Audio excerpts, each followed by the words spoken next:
Hey Faith Family, welcome to the Beyond Sunday podcast at Calvary Bible, where we go beyond the Sunday sermon to explore some rabbit holes and to bring some biblical truths to the surface. We hope you enjoyed today's episode. Calvary Bible Church, welcome to another episode of Beyond Sunday, where Pastor Randy and I match our clothes. If you're watching, he's got a nice... Well, if you're watching, you don't need me to describe this. But if you're not, he's got a nice navy blue flannel on with his name monogrammed on the above the pocket. From Land's End. Check, Land's End. I've had this for a few years now. That looks like a nice flannel. From my mother-in-law, Daisy, That's a years nice, ago. Yeah, good. It's been a nice shirt. Yeah, it's a nice one. And I have a navy blue quarter zip. And what do you call that pattern? They may not be able to see quilted? the pattern. Yeah, quilted. That would be it. Yeah, I like that. They're Quilted popular. quarter zip. I only wear popular clothes. You do. You and Jordan Sittler. Yeah, no. we were just talking about Jordan a minute ago. He produces all this stuff for us. So he's a sharp dresser. Yeah. ZZ Top. We won't go there. We talked about that last week. Last week. Yeah. Yeah. If you saw my wardrobe, it's mostly t-shirts. Yeah, but I do like a good t-shirt. Cool. All right. We got Christmas. We do. Yeah. Tonight's Advent's Christmas coming Eve. to a wrap. Yep. Christmas Eve is tonight. These folks won't be listening to this until at least Christmas Day at the earliest. That's I don't right. know. Whenever our faithful producer Jordan gets this out. That's true. I have a quick reminiscent question for you. Okay. Favorite gift that you ever received? Ever. How about from your childhood? Okay, that's easier. I would say there were two. I used to get a basketball every Christmas. Oh, okay. Because I wore them out. Yeah. Literally, I wore them out. I played a lot of basketball when I was young, all the way through high school and college too. And it was like, so I loved getting that gift. I think the other one would have been my first new pair of ice skates. Okay. Would have been a memorable like a nice gift to get, because I remember trying to transition from, I was trying to learn to ice skate on old ice skates that were low cut, just at the ankle. And I don't even know if you've seen some of these old ones, but that's what I was learning on, and no ankle support. And I'm thinking, why is this so hard? These ice skaters make this look so easy. Yeah. And then the new pair of skates came, laced them all the way up, laced them tight. And it was like, I get it now. It's that so much I was like, noticeable. oh my, it was like night and day. I was like, okay. So those were probably when I was young. Yeah, That's those fun. were special. That's fun. Yeah. How about you?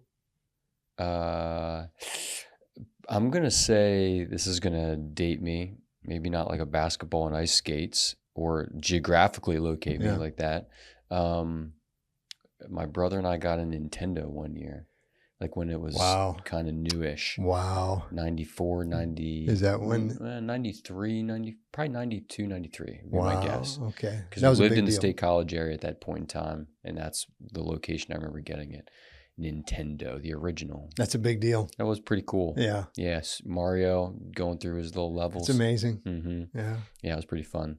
I also got a shotgun one year. Oh my! Which was a really nice That's gift. special. Yeah, it was special, but it burned in the fire, so I no longer have it. Oh, that's right. And I'm pretty frustrated. Not frustrated. Yeah. Saddened. Sure, you would occasionally. be. Of course, you would be. Yeah. All right. That's fun. We got Evelyn a basketball this year. Oh, good. Yep. Basketball player. And she doesn't know that, and she's not going to hear this. No. Good. No. It's not spoiling anything. No spoils. Good. So did you hear about the guy who stole an Advent calendar? You know what he got? He stole an Advent calendar. Yeah. What did he get? I don't know. Got 25 days. Oh, my word. There you go, folks. Oh, my. It's a seasonal joke that you can tell to your friends at your Christmas parties this year. I probably won't. You might. I won't. I just wanted to find Psalm 98 just to redeem that. Psalm 98, yes. Wow. Okay, let's get into it. So this past Sunday, that's where we were, Psalm 98. Sing to the Lord a new song. Question number one for you is just why is singing the act of singing. Like, what is it about that? The power of it. Why is it commanded? What is it about that? And before I let you answer, I'll give you two thoughts that came to mind. Yeah. Like group singing. I read a short article about how that is a thing of the past. And for one reason, because the radio is not as popular and something like Spotify is. So you get to choose what songs you listen to. You don't get told by the radio people what song you're going to listen to. So there's not as much like community knowledge of certain songs. It's much harder for songs to be known by everybody.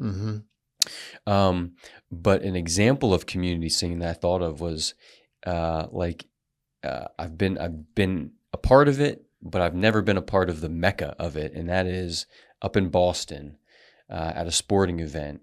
When you hear the song, do you know what I'm going to say? If it's Fenway Park or something. Da-na-na, na-na-na-na-na, na-na-na, da-na-na. Do you know what I'm getting at? My humming's not that good. Kind of. Sweet Caroline. Have you ever been in a place where they start to sing that song and it gets to the chorus and everyone goes, Sweet Caroline. Yeah. Bum, bum, bum. And there's just like something that it gets your like emotions going. You're like, this is fun. There's something really neat about this, and just kind of a cool moment. Yeah. So with that in mind, I read this quote from Mike Cosper.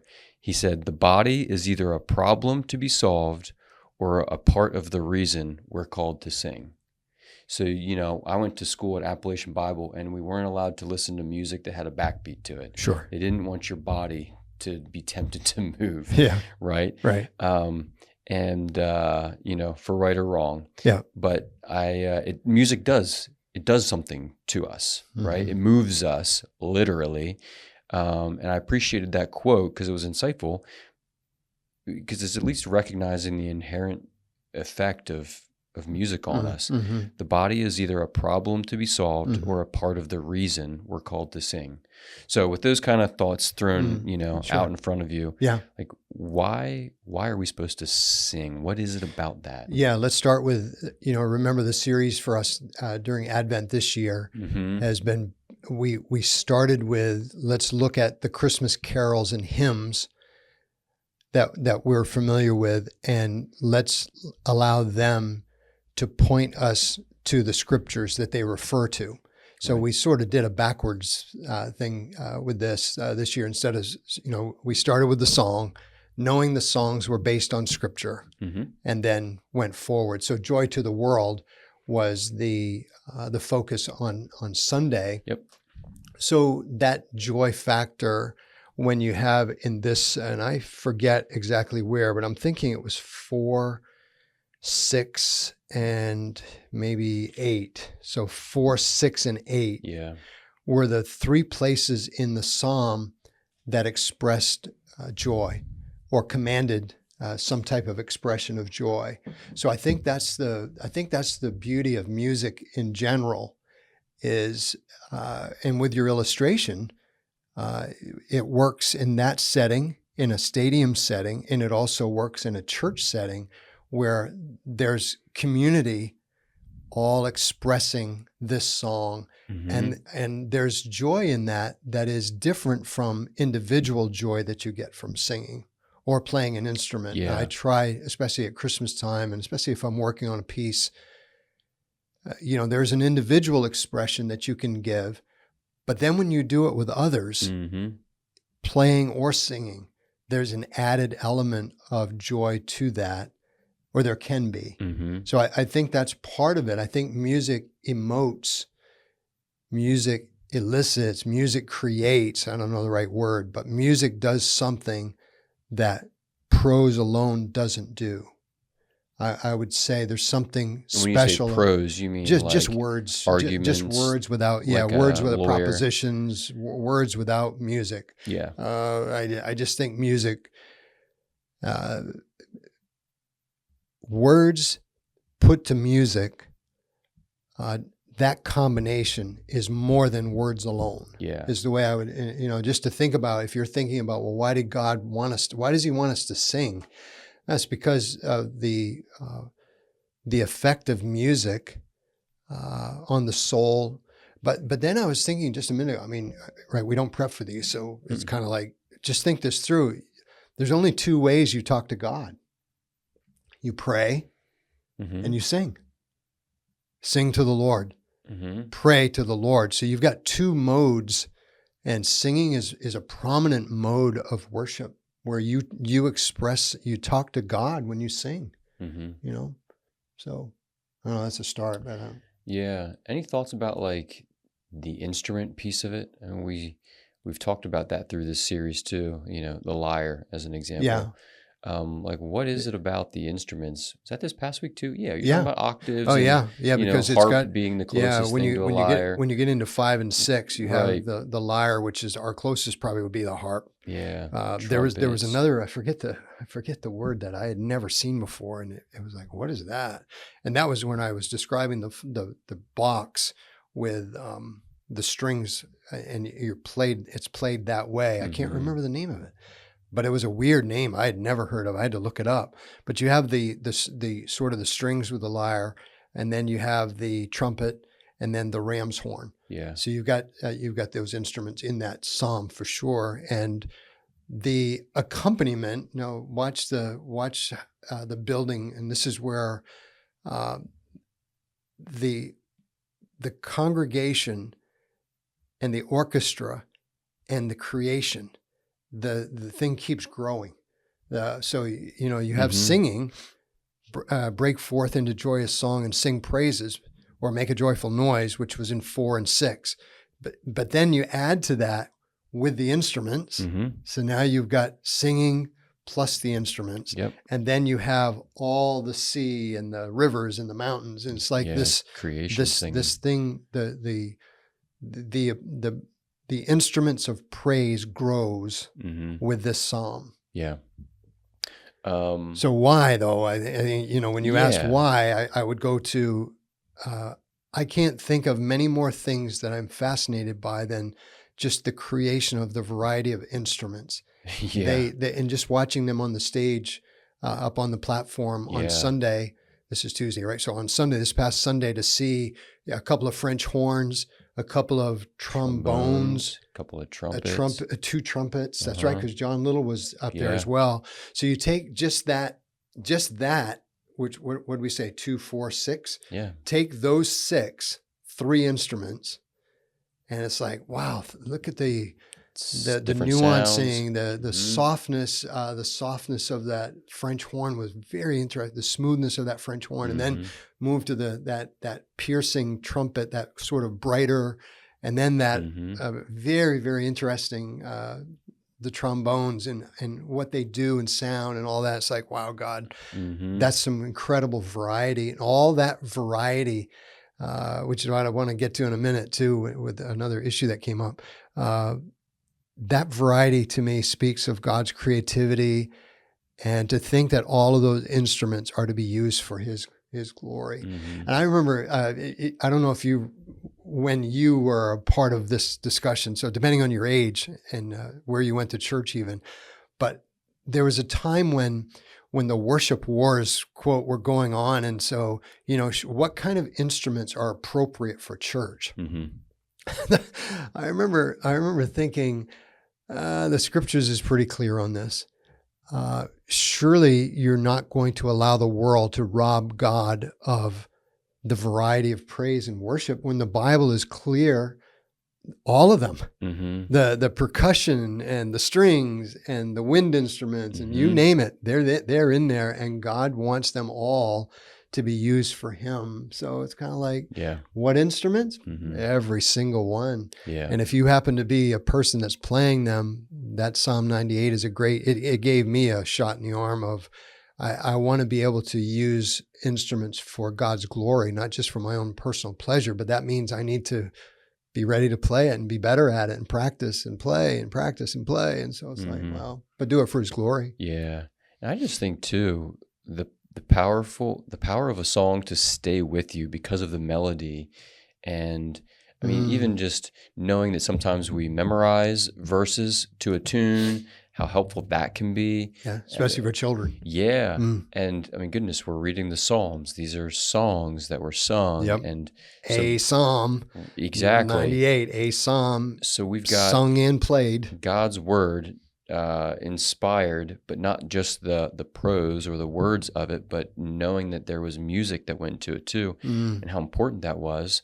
And then my other thought was in the Chronicles of Narnia series, The Magician's Nephew is the first book in that series.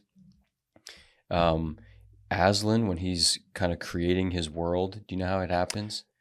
Yeah, I forget He the details. sings. Yeah.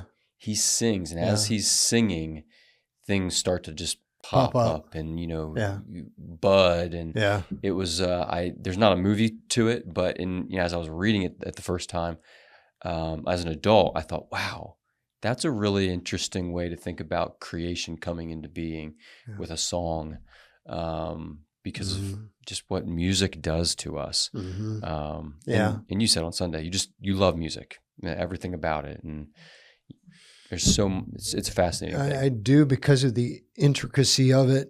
I do because of the emotion of it. And it's just one of those amazing things of life.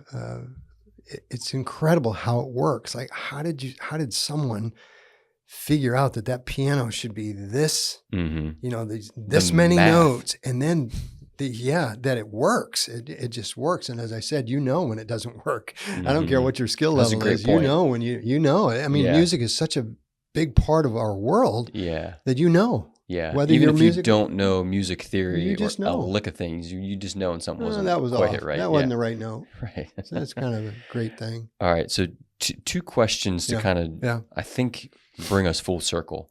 Number one is, what is the danger of not being a singer? Right. And you kind of addressed that. I hope more than kind of. I hope I did. Yeah. You kind of called us to the floor and said, we need to confess. If we're arguing with the scriptures here. Yeah. And then to kind of tag on to that question, I was thinking about our church in particular, and you play with us, but also it's a half ride us. It's kind of a half. How we just don't express emotion, and we don't express probably joy in particular, like as a cultural church.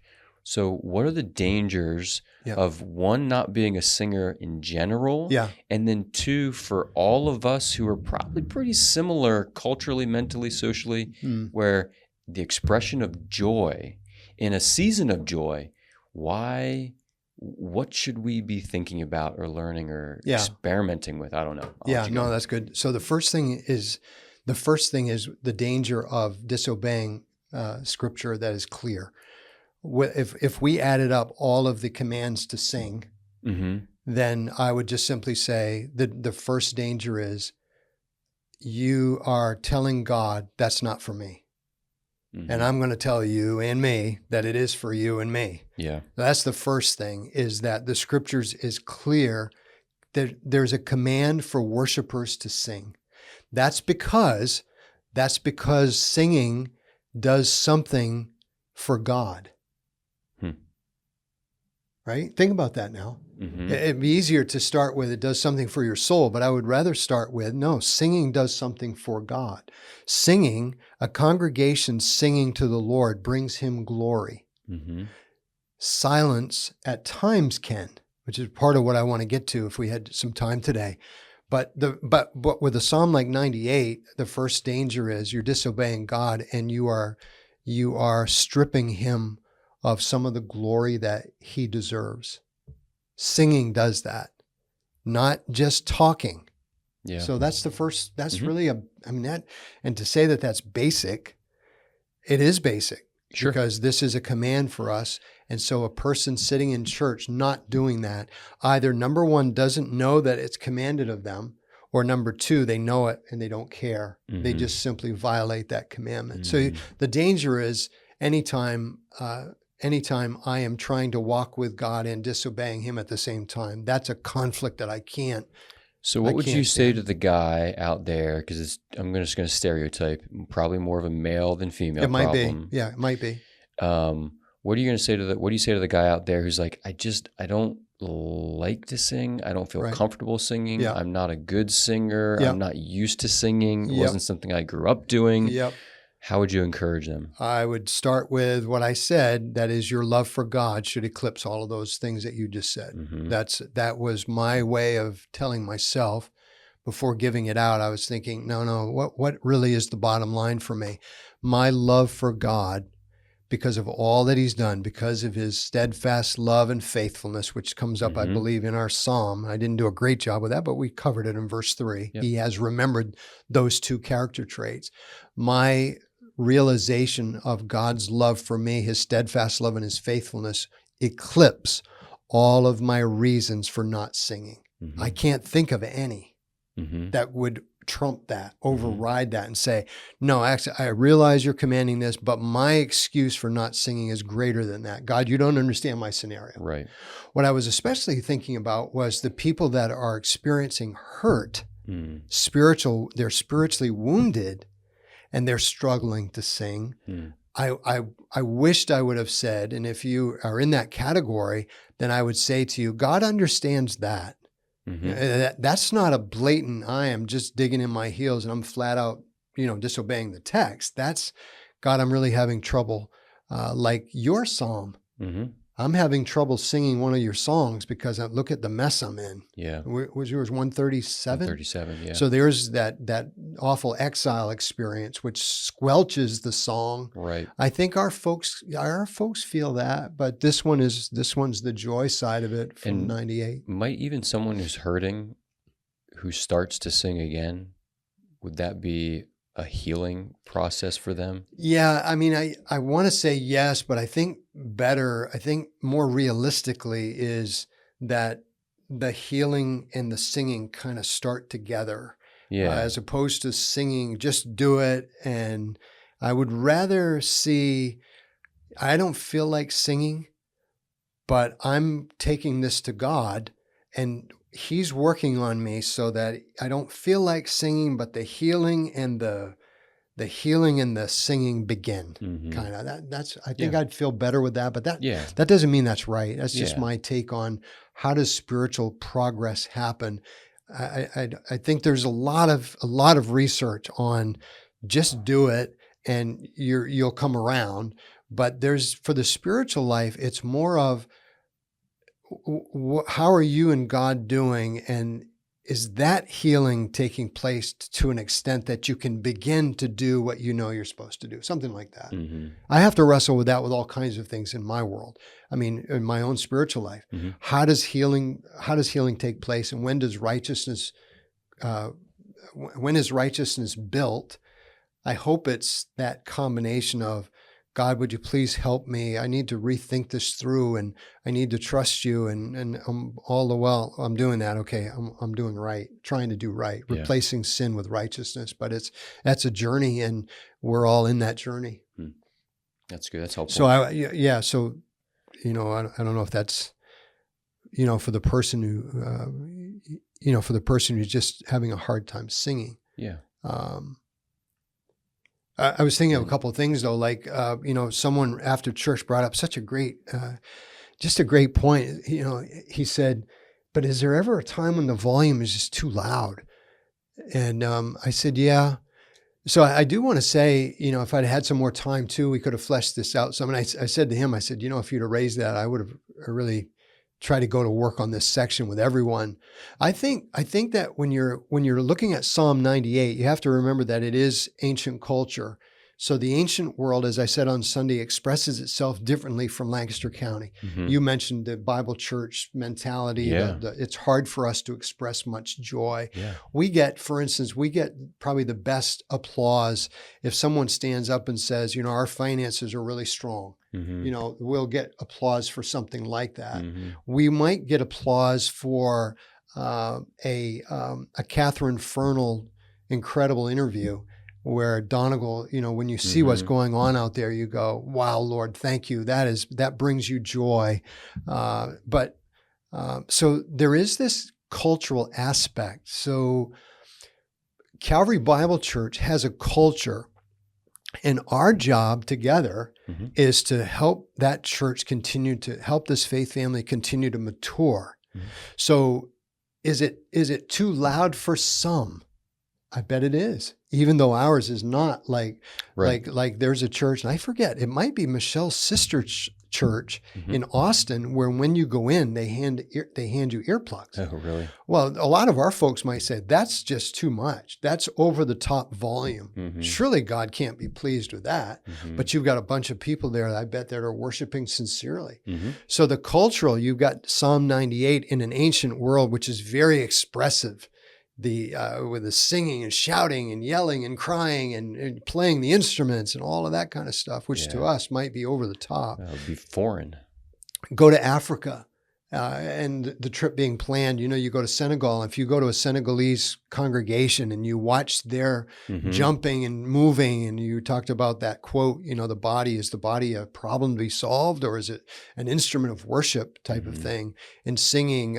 So there is this cultural aspect. But as I was saying to the gentleman on Sunday, who was, again, bringing up such a great point, the problem is in our congregation, we've got some that think it needs to be louder and some that thinks it's too loud. Mhm. So you not only have a culture, but you have different preferences with respect to volume and so forth. Yeah. God is, and as I said, God is the one who created the variety. Mhm. I mean, he has got his people all over the world. So you can imagine the variety of singing and playing of instruments that goes on all over the world. Yeah. You can identify some of these things. If you just heard a clip, you'd say, "Oh, that's from Asia somewhere." That's Right. just maybe I can't pinpoint between Cambodia and Vietnam, Right. but maybe I'm in the area because of the sound. The sound is unique or something like that. So Mhm. there was, we had that discussion, which was helpful to me about can it be too loud for God? I don't know. It depends, I guess, on the culture and the heart.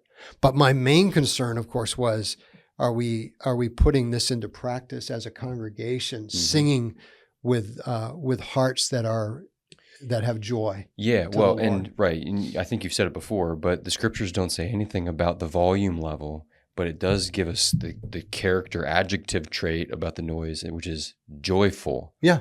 Right? Yeah. And so let me get to that again. Yeah.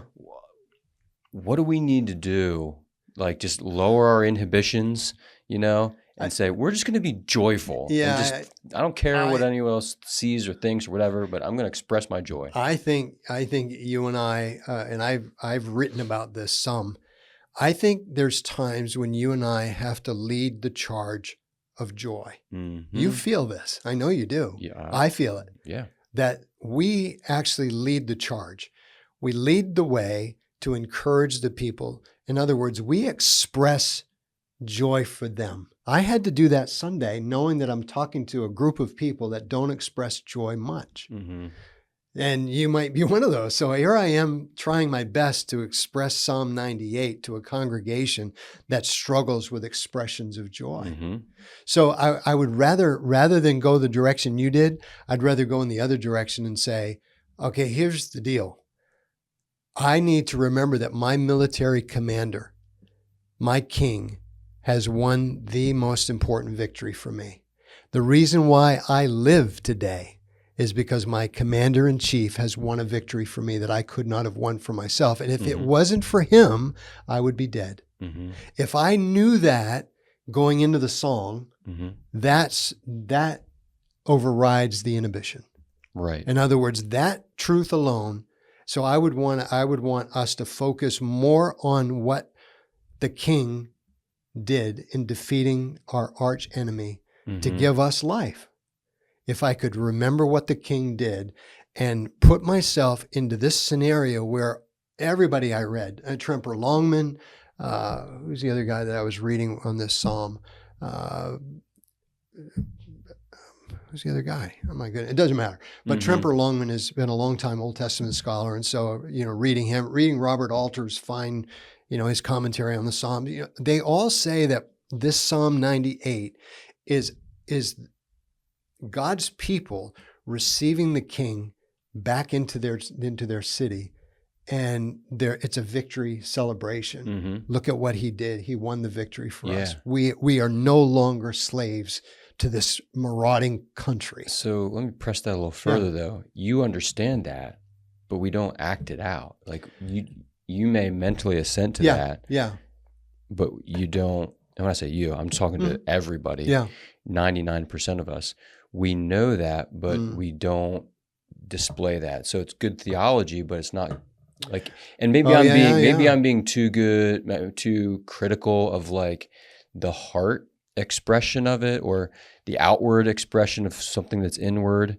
But like, I wonder if, okay, let me break it into 3 parts. I have the mental understanding that God has won that victory for me. Yep. Right. So at the end of the day, the joyful noise, I'm just going to say is coming from the heart, a heart that's filled with joy. Yep.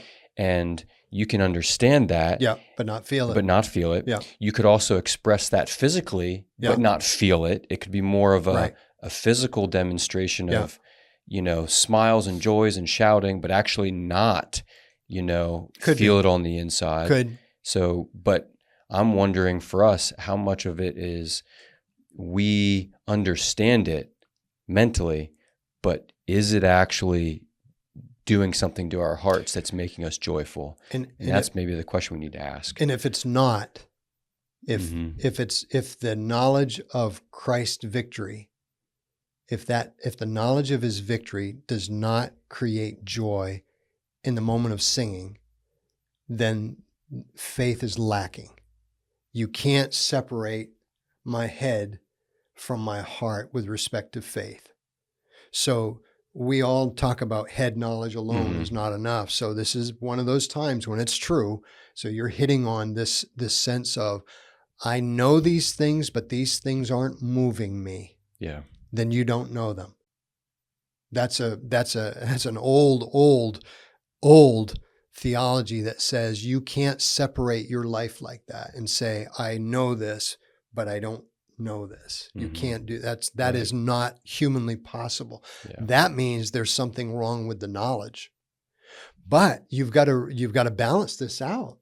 You have a personality that expresses joy differently than, let's say, a person from my mom's culture, the French culture, or there's probably other cultures that are as expressive, but her French culture, you have a different personality, you have a different upbringing, you have a different culture, you have all of these. So we can't just do a blanket. Yeah.